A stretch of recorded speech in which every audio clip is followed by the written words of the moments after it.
Hello. Today we are going to be doing some fun new things, and I'm excited to share those with you. Right now, I'm heading out to check on the rabbits and do some feed. It's early in the morning, and going to do that really quickly. We have a couple rabbits that we think are going to be having babies, and so we have one currently that is any day now. She is in the shed and warm. Well, the babies will be warm whenever we have a fire in there, and the babies will be warm when they are born. Go ahead and show you. This is a lion head, and we think she's also going to be having a litter soon.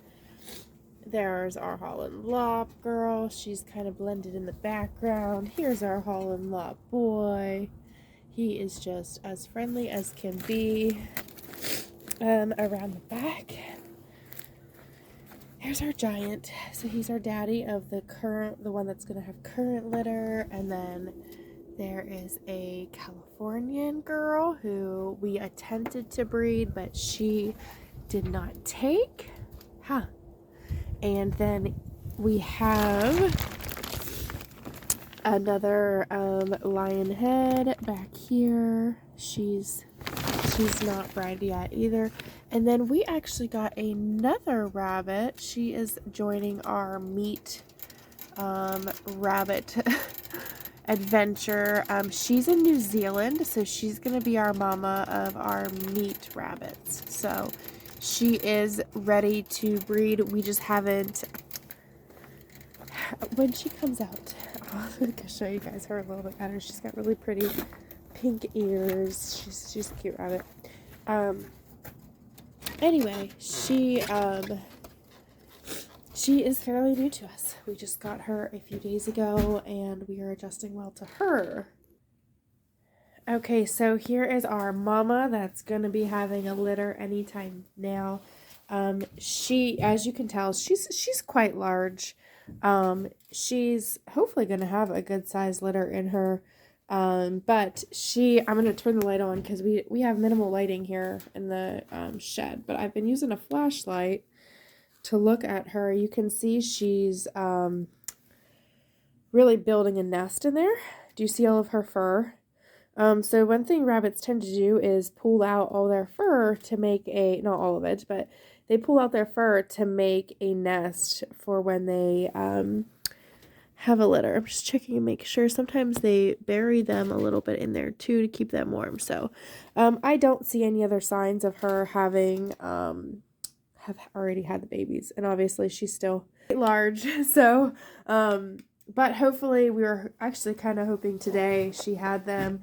I believe it can be any time between like 28 and 32 days they can have it. So we are right in the middle of that currently. So keep me posted on that, but I'm excited for to have our first round of baby rabbits. It's not exactly ideal, I guess, the temperatures, but we do have the option of bringing her in here and keeping her warmer in the shed with the wood stove going in here. So I'm going to be showing you how to utilize the things that you have on your property, or repurposing things to make your own potting soil. And so I am going to also be doing a new method called winter sowing, and I'm really excited. I wanted to come out here and check on the rabbits and feed them, and I'm actually going to be using rabbit droppings in the soil. So I've also been collecting that for a good week now or so, and I have rabbits always are going to the bathroom, so there's a pretty excess amount of it, but I'm going to bring in what I have, and I'm going to show you guys how to mix your own potting soil, or how I'm going to do it using the resources that I have. So before we start, I should say, I wanted to show you guys some of the seeds that I am excited to plant this year. I have always loved plants, and I don't do many indoor plants, but I love outside. I've always said I don't like yard decorations. I like plants, if that counts as yard decorations. So So I wanted to share with you guys a few seeds that one of my challenges this year is to really utilize my greenhouse this year. I have used it, but not to its full potential. But I'm not going to be doing that today. It's a little too early to start still in my greenhouse. It is an unheated greenhouse, but I am going to do seed starting probably 6-ish weeks prior to the last frost, and I'll get all my seeds in because it will be to temp in there during the days then, and not freezing in there at night. So I did get a few. I got a lot of seeds that I'm excited to plant this year. Another one of my goals was to do more seed planting. Every year I love going to the greenhouse and just shopping some local shops, plants, and I still probably will do that a little bit, but I really want to start doing from seeds myself too. Because it's also a learning curve. And so I've got a lot of different herbs, and we do a lot of vegetables and that sort of thing too. So I have a lot of that. But as far as flowers, I'm doing lupins. These are a perennial, so those will come back every year.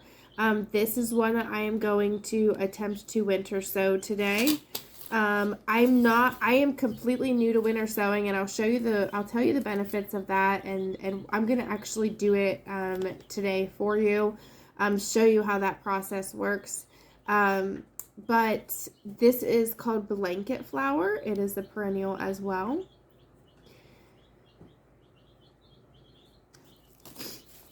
Bee balm. Bee balm's a really good pollinator, and it's supposed to be deer resistant.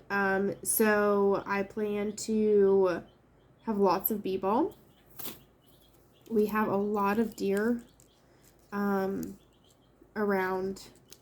that like to enter our yard and eat my plants. So I always have to either fence stuff off or just be really cautious about the deer when I'm planting different things. Dylas, I've had these. I usually buy these every year. That's not a picture of it, so I'm not sure why I'm showing you the front of it, but I'm excited for those ones. These are snapdragons. I ordered seeds from different places, and I also tried to go local with some seeds, more local. So some of them don't all have the pictures on them, but these are snapdragons. I usually do plant those everywhere because those are deer resistant. They're beautiful. They come back every year. They just keep reblooming for me. They've always just kept reblooming. Zinnias, this I am very excited for because these are just absolutely beautiful. I love zinnia plants. They make a great fresh cut flower. That's usually what I do with mine is I just cut them fresh and stick them in my vases on the table, and they keep just reblooming. Like, they have such a long bloom, at least in my experience. They just bloom, and they're just give you a pop of color all summer long. And so they're great. They're hardy. The deer leave them alone. And so love zinnias. That's a vegetable, so I'm not quite sure. I think the rest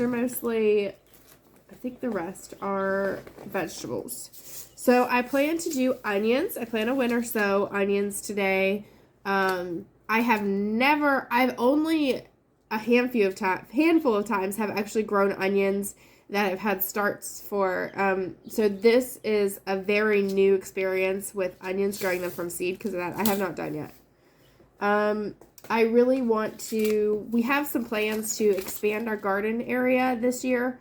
And so where I currently have my strawberries, they're on this like tiered rack, I guess, on the side of my garden. And I'm actually going to be moving those into a raised bed. And then I have the tiered space that I'm going to be doing all of my herbs in. And so if you're looking for something easy to grow and simple from seed, herbs are very hardy, and they're very easy to grow indoors as well. Chives, love chives. I do have those already out there. They do come back. At least chives have always come back for me. Love chives, and they give you a pop of floral too, which is just so pretty. Sage, never grown sage, but we're gonna try that. Dill, I have dill. Oregano, basil, cilantro, mint. Mint is a good option for teas if you like teas, hot teas, or you could do a cold brew mint tea as well. Parsley and rosemary. So there's a couple of these herbs. My plan is to dry stuff out and just do my own seasonings with them. You can also absolutely cut fresh and add to different dishes for sure. And you can even just do it as a cut. Some of these you can do as a cut, like the mint, and add it with a floral to your vase. So there's different things that you can do with herbs, but my main plan is I make fresh salsa. So I'll put a handful of these in salsa. So I'm going to really just grow my own things and utilize them as well. So those are I think all the herbs that I have. We eat a lot of salad in general. So I have a butter crunch lettuce, which is probably our favorite. Spinach, we love spinach. Iceberg. This is a different. Is it a hybrid? Yeah, this is a hybrid spinach. And then this is a burpee bib lettuce. So, which I haven't tried that one. I think it just struck me at the moment and I bought that lettuce. So lettuce and spinach, I'm actually going to sow these. I'm actually going to sow a couple of these seeds indoors today as well, because lettuce is very cold hardy. And so it does really well with cold temps. So, and most of these take in the 70-ish day range, I believe. Oh, that one's only 48 for the spinach, and that one's 50 to 60. So I'm going to try to do the longer 44 days. So lettuce is going to take longer than the spinach. But these are very cold hardy, so these aren't a bad thing if you don't have that heat. They're easy to grow indoor because they require low light, that sort of thing. So I do plan on sowing a couple of seeds today for that. Again, I'm trying to plant the things, not so much new things, but things that I already have planted in the past that I know we eat. Or things that I buy to supplement things. Like if I can something, I want that specific kind of recipe that I usually can with on hand. And so these, not all, now some of the herbs and obviously the flowers are all just fun things. But other than that, these are all things that we used and we eat for sure. So it's not like I'm going to be planting things that we're never going to eat. I think there's one thing, and I'll explain why I bought that one thing. These are Hungarian hot wax peppers, beefsteak tomatoes, which I don't know if I'm going to be planting a ton of the beefsteak tomatoes, but seeds do last, so never throw away your seeds because they will last. Carrots. I've only grown carrots once. But I'm told it's fairly easy as long as you just do it right. And carrots need to go in the ground, actually before your frost ends. Jalapenos,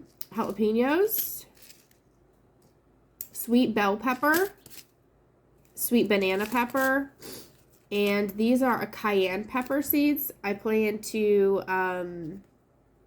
make my own hot sauce this year. I'm trying that because my husband and a few of my boys like hot sauce, and so I plan to make my own hot sauce this year.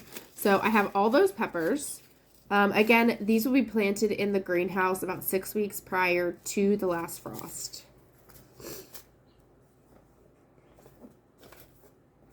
I got cucumber and green bean seeds there.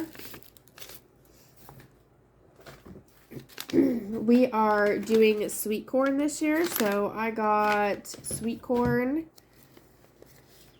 Um, we have summer squash, which we do every year. Zucchini, we do every year. Winter squash, we've done, I think 2 years now. I've done a winter squash. Spaghetti squash, which is also winter squash, but it's spaghetti squash. The other one was a butternut squash. I'm not sure why I actually got this one. It's also a squash. Try that one. We love squash. We eat them. I got a couple different kinds of zucchini. And another kind of cucumber. Never have grown cucumbers, but I'm going to attempt to pickle them and do pickles this year. Have not done that, but I intend on trying that this year. If it's a total flop, we can always give stuff to the chickens and to the rabbits too, which leads me to the radishes. We do not eat radish. I don't really know even what to do with a radish. I think it's more like a potato. Is that right? I don't know. Anyway, we don't eat radishes. I don't think I've ever cooked a radish. However, the reason I wanted to do this was because it has a 22-day maturity level. And so it's going to take less than a month for the harvest on these. And so I am going to, I think,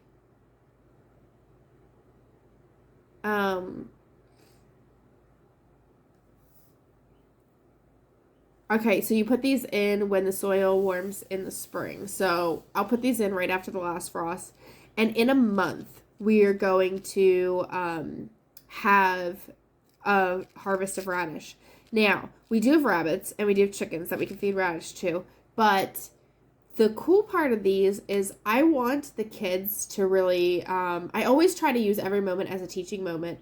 And if it says a 22-day thing, that is so much easier for them to really watch grow in such a short amount of time versus waiting months, 100 days, 80 days for something to see the fruit of their labor. So this is more so for a learning with the kids and letting them really pay attention and watch and see how this grows and see how this harvests and why we do the rest of it.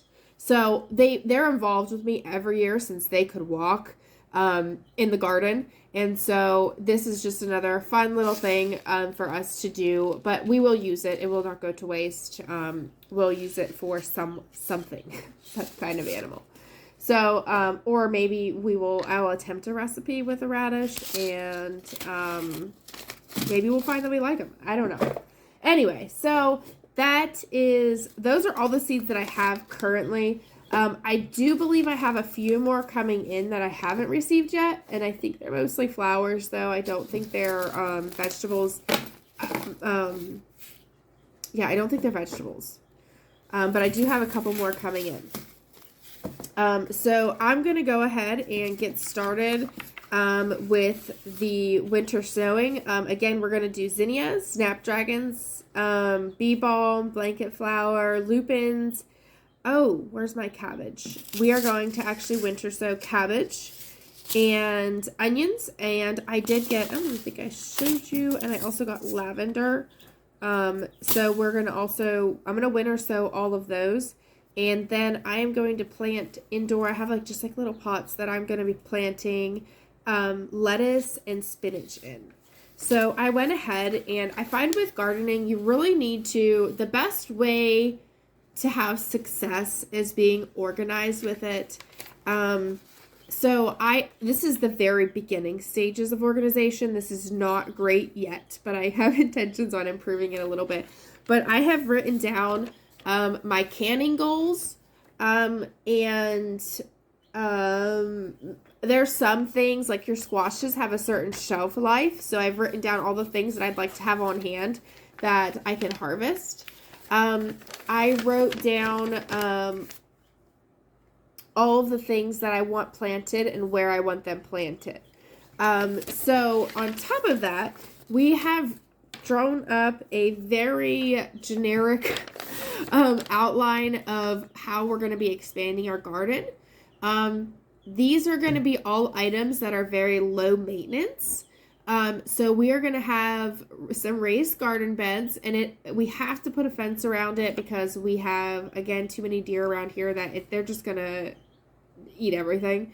And so we're going to have, I believe, 8 to 10 foot garden beds. They're going to be big, but we're going to do plots of corn, sweet corn. I'm going to have a blueberry planter of all blueberry shrubs, which we have not gotten blueberry shrubs yet, but I've always wanted them, and I plan on starting a couple shrubs this year. Our squashes are all going to be out there in beds because they take over a lot. Squashes really just take over everything, and so I don't really want them in my garden if I don't have to, because they take up so much space. So zucchini's going to be out there, my butternut squash, the spaghetti squash, and then pumpkins. And then I'm going to have a strawberry patch, and then I currently have a raspberry patch beside my garden. But after this year's harvest, because I don't want to stunt them, if I transplant them in the spring, it'll pretty much stunt them and I won't get a harvest this year. So I think we're going to wait to the fall. We're just going to utilize that bed for squash or something else this year, or maybe just do more corn in that bed. And then in the fall, we're going to transplant all of my raspberry bushes. And hopefully I can still get something next spring. I believe that they'll be better if I transplant them in the fall than in the spring. So I could be wrong, and I'll probably look into that a little bit more, but that is our plan. So just be organized. I plan to have planting dates and when I planted seeds and things like that outlined, but I'm just not there yet, but I will be soon. I did also want to share with you a good resource. Farmer's Almanac has a website, and this is really great for determining your last frost date. Currently, our last frost date will be the end of April 29th, which is pretty cool because usually I plant my garden after my oldest son's birthday. It's just kind of like after Xander's birthday is when I plant. And so his birthday is May 5th, and I usually try to, usually our last frost hits right before then or right around then. So April 29th is based on Lewistown currently. And this just kind of tells you all the different seeds, and it tells you when you can start them indoors if you have the indoor option. If you plant seedlings or transplant, it says the best days and times to do that. And then it also has starting seeds outdoors and the best time frames for each plant. So, for example, trying to find one with all of the options, because some plants only have aren't good to do indoors or aren't good to do transplant certain times. So let's just do lettuce, for example. Lettuce is, to start seeds indoors, you want to do it between March 18th and April 1st. And then enough time for whenever the last frost hits, it'll be ready to go in the ground. And then as well, if that's not an option for you, if you need to plant seedlings, it is best between April 15th and May 13th. So they really just give you a great time frame according to each plant that it's best to do different things with it. So this is a great resource. I'll be looking, because sometimes you just lose track. Or if you're just starting, you just, not sure when to do stuff when. Each packet of seeds does have, I guess I have a few that aren't. They're just a generic and tell you what the seed is. But that's, again, how I bought them. It tells you what type of plant, so if they're an annual or perennial, and it tells you how to plant them and where to plant them. And then it says 10 to 28 days for germination, so that's actually a longer germination period. And then it says when you can direct sow it, so after the danger, the first frost would be for lavender. And then it also tells you to start this one. If you want this plant ready by the last frost, you need to plant it indoors or in the greenhouse 6 to 8 weeks before the last frost. And it takes 100 days to 110 for maturity. So this is basically telling you this. But I'm sure that it doesn't have everything, but it does have a lot of different options and just kind of a guide if you're just starting out. So that is a great resource as well.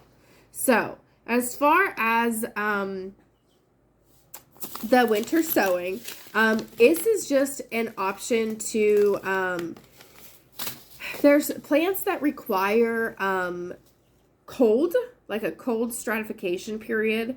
And so you really just want to expose them to winter temperatures in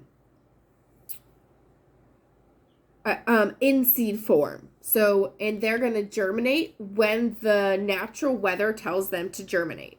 So, the best way that people do this is with clear jugs. My question was, this is like a greenhouse, so why can't I just do this in my greenhouse? Or why can't I just expose seeds and plant them and leave them in my greenhouse? That is true, but a greenhouse does not let any kind of moisture come in generally. We are going to be leaving the hole open on the top. You'd have to more so go out and water it. This is carefree option. So what you're going to do is you're going to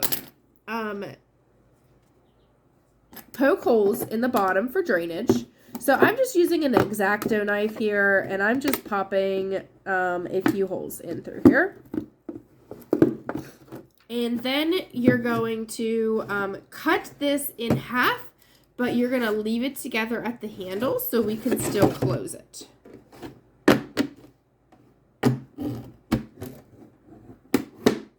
Don't worry if there's a tag on it. It's not a big deal. Just be careful.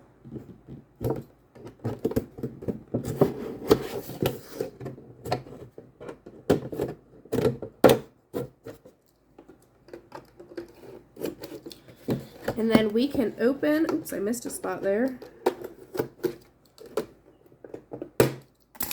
You can open it and close it right where the handle is. I guess I have to get a little bit closer to that to open a little better.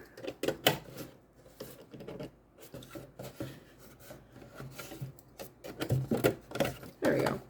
Open and close it, okay? You are going to be retaping it.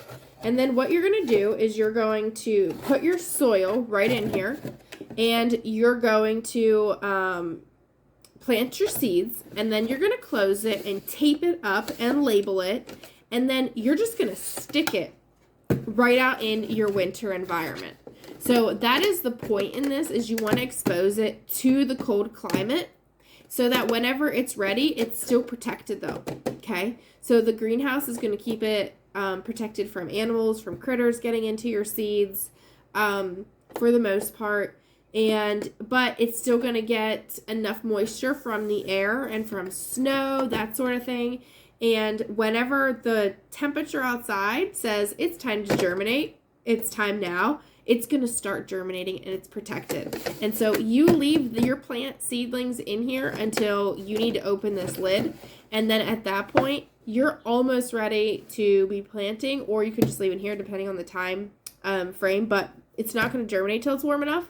So this is like a mini greenhouse that has its own vent cycle and it's worry-free. It's got its own water cycle. So this is a great option if you don't have a greenhouse, but you still want to start seedlings a little bit earlier. There are some plants that don't do well from what I read with winter sowing, but all the ones that we are going to be doing today do well. And so let's get started with this planting.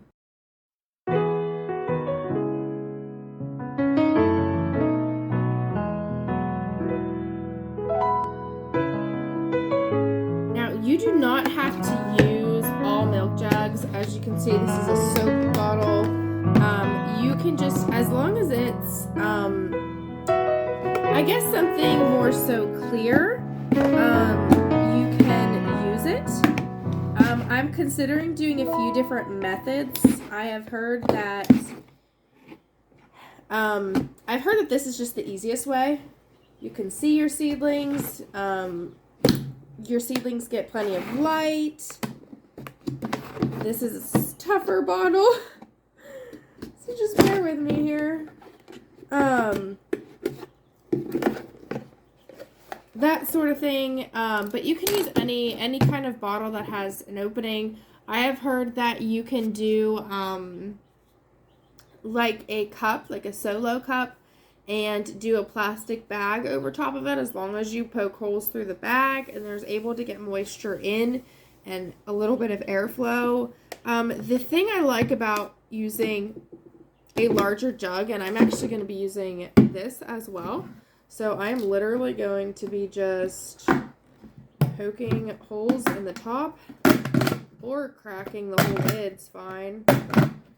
Okay, crack the lid a little bit. It's fine. And, oh boy, I don't know if that's going to go through. And I'm going to have to get something a little stronger for that one. As long as it has a way to get moisture into it from just the environment. So whether it be snow or rain, it can get water into it.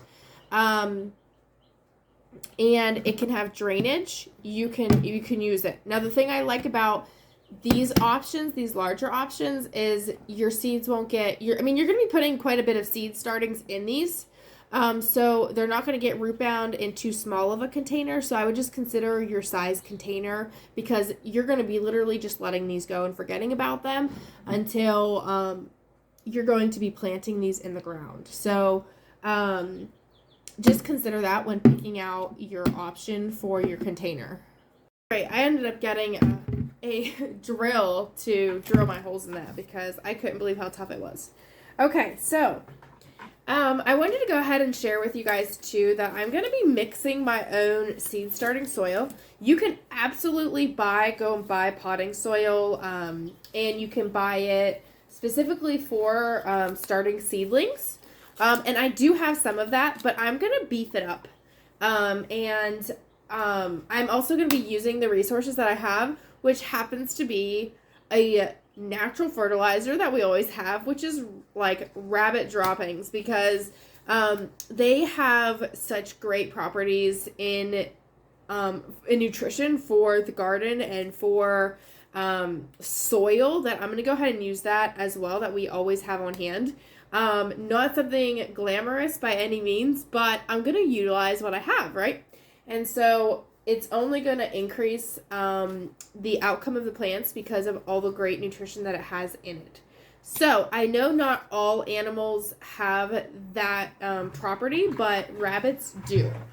And so I have a few 5-gallon buckets here, and maybe if I can get it apart. And I am going to be mixing my own potting soil. I have a few different things. I have first is I have a couple bags of my seed starting mix. Again, you can get this pretty much anywhere. We got this at Rural King.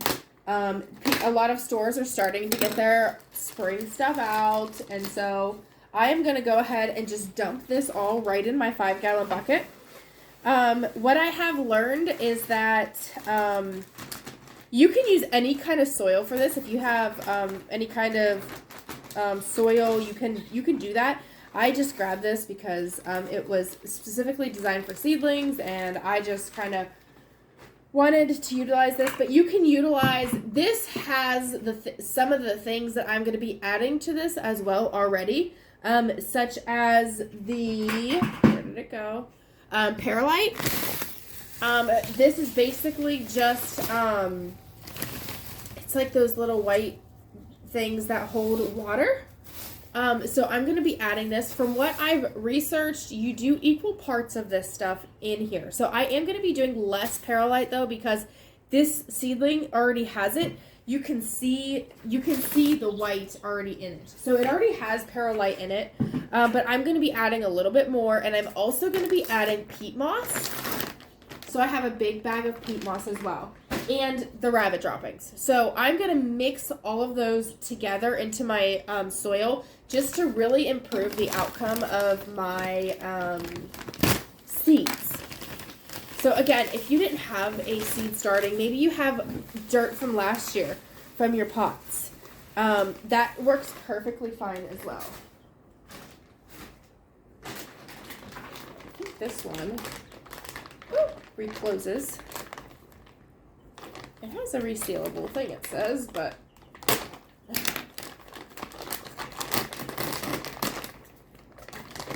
okay.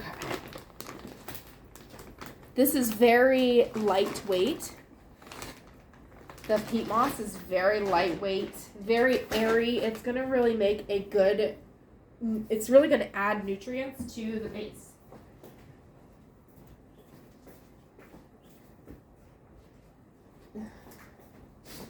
And here is the rabbit droppings that I've been collecting.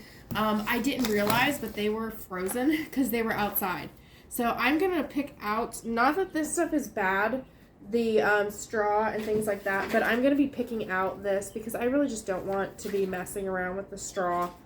And their bedding,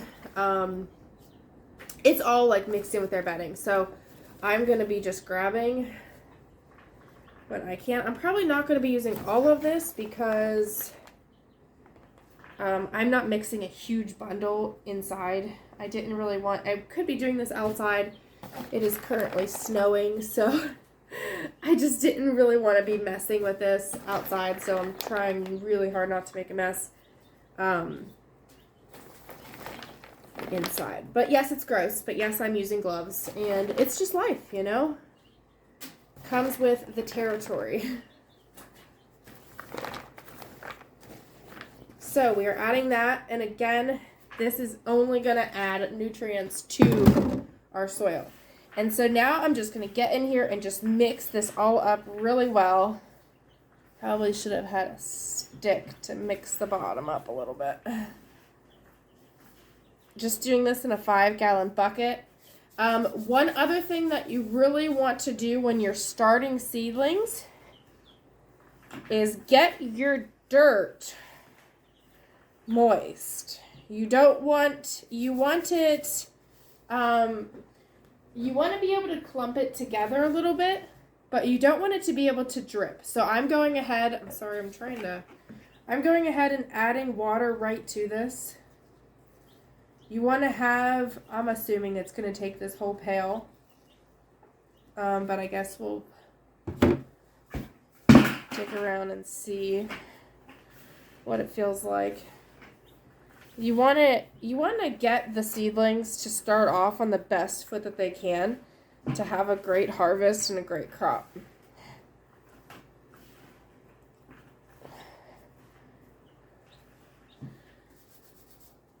We're not quite there yet. You can see I'm clumping.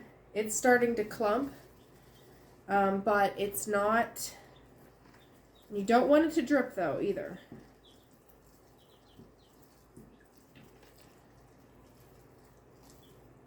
I'm adding all that water, and I can always go get more if I need to.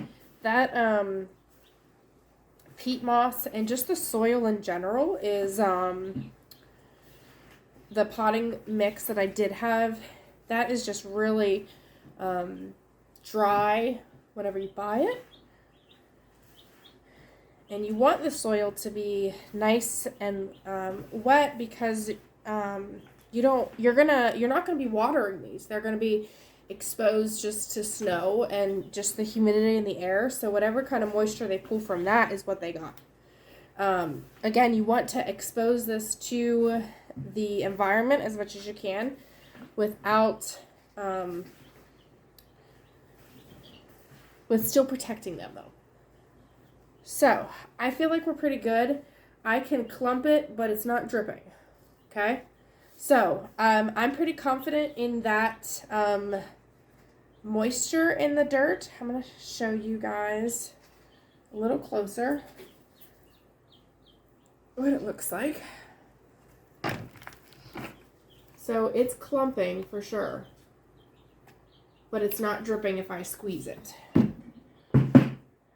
And pulling out my larger piece of straw, and I'm going to change my gloves because I'm going to be touching a lot of different stuff.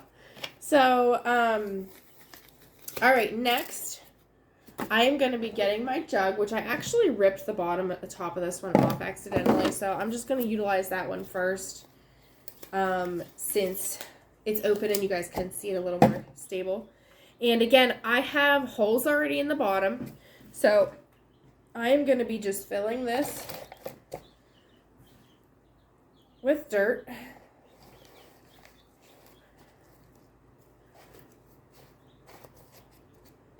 I feel pretty confident in that level of dirt.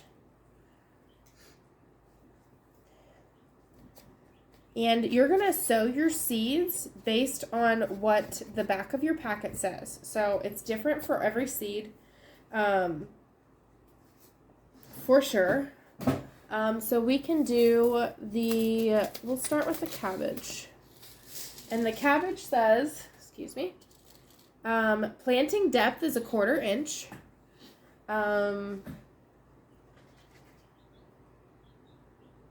Okay, 1/4 inch. So, I'm not quite sure how many cabbage things I am going to plant in here, but let's see. I'm thinking like 6. If I can actually open the container. And cabbage, I mean, seeds in general are small, right? It's way more than 6. Okay. So, cabbage seeds are super round little brown seeds, and so I'm gonna just use the end of my marker and I'm gonna poke holes 1/4 inch ish.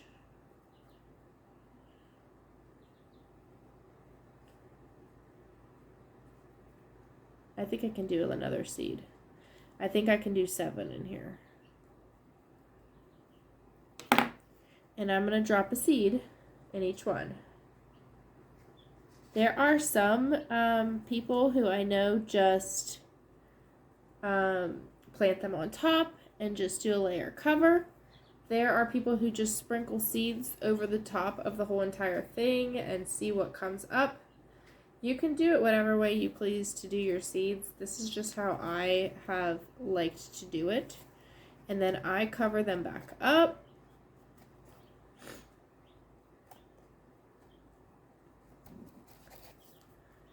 And I'm just going to lightly press on there.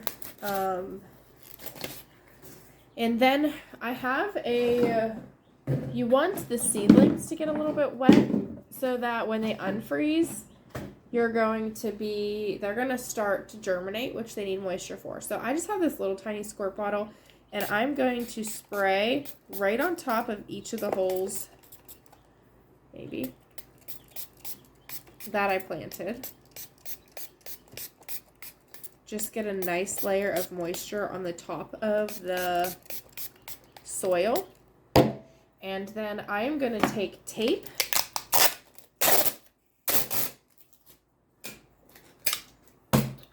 and tape this back on. How was that? Like that, huh? Again, this would be better if you didn't completely cut it off like I did. So next time, I feel like that's not quite right. Is that right? No. I must have really bent that when I was cutting it. There we go. Okay. So you're going to just tape this on, and you can use any kind of tape that you have. I just happen to have clear packing tape on hand. I feel like duct tape would work really well, because duct tape works well for pretty much everything. And I'm going to do one more piece there.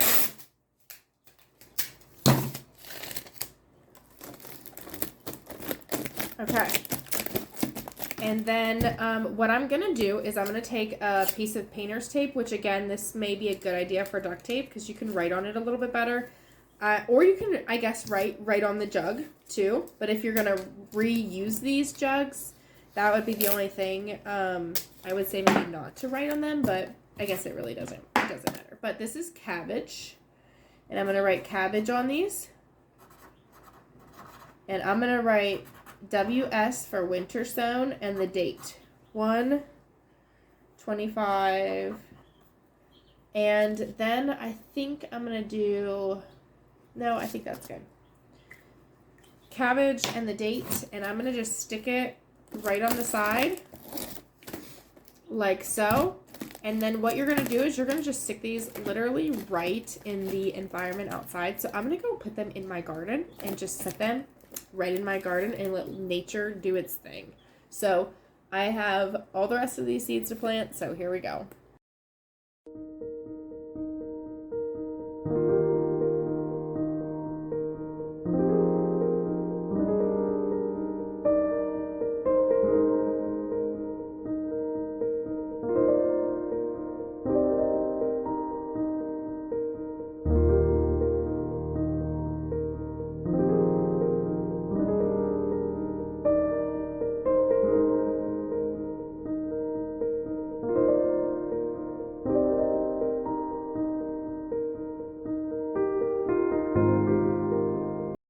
Alright, so here is the start of my winter sowing. I only have 6 jugs out here at the moment, sticking them right on the back side of my greenhouse for right now.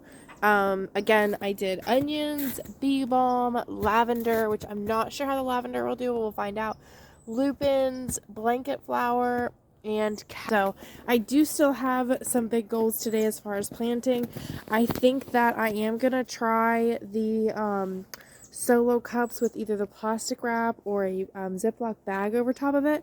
So I'm not sure which route I want to do with that yet, but I am going to try that method. If you can see, it's snowing currently. And it's so pretty. So I'm going to do, I think, that method as well, and I'll show you later. And then we're just going to keep an eye on them throughout the next few months and see which method is better and which method I will stick to in the future and recommend as well to do. And then also I'm going to be getting my lettuce seeds started just to keep in the house. So I'll probably end up planting them and setting them on a good lighted windowsill, and we'll see how those go.